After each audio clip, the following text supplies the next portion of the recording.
Welcome back.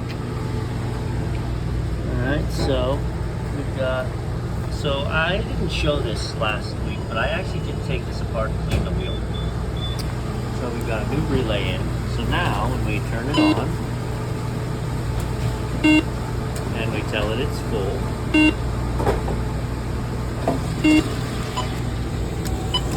yeah, our fan started. Hey, look at that. And we lit right up. Alright, so what we're gonna do, I got these locally from my Partstown distributor because it was honestly the quickest way to get them, and I needed to get this fryer up and running. They only had two, so they're ugly in all of them, and so are the fans. So I'm actually we're gonna get this one heated up, bring it to temperature, and then yep. So it's in a melt cycle. If you press the far right button, exit melt. Now it'll just stay on full bore. But what I'm going to do is I'm going to go fan by fan, and I'm going to clean these fans, change two of the relays. I'm concerned what's going on here, why it still says low temp at 250.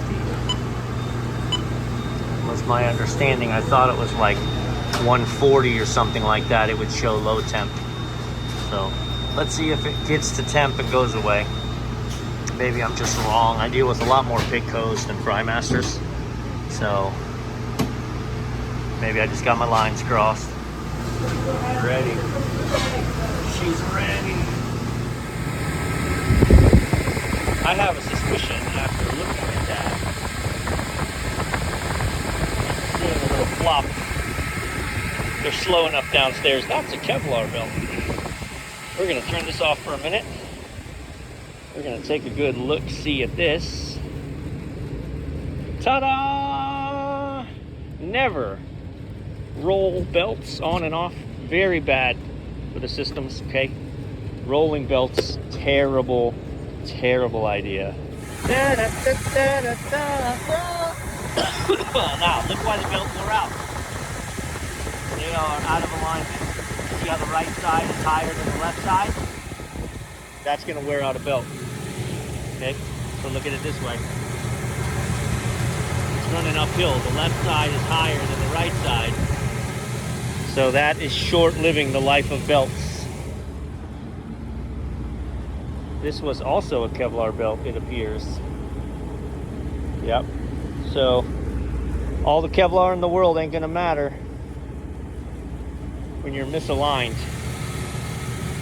This place is open for breakfast too, so there's never a good time to do these kind of things. So I'm just gonna shoot my shot while I'm here.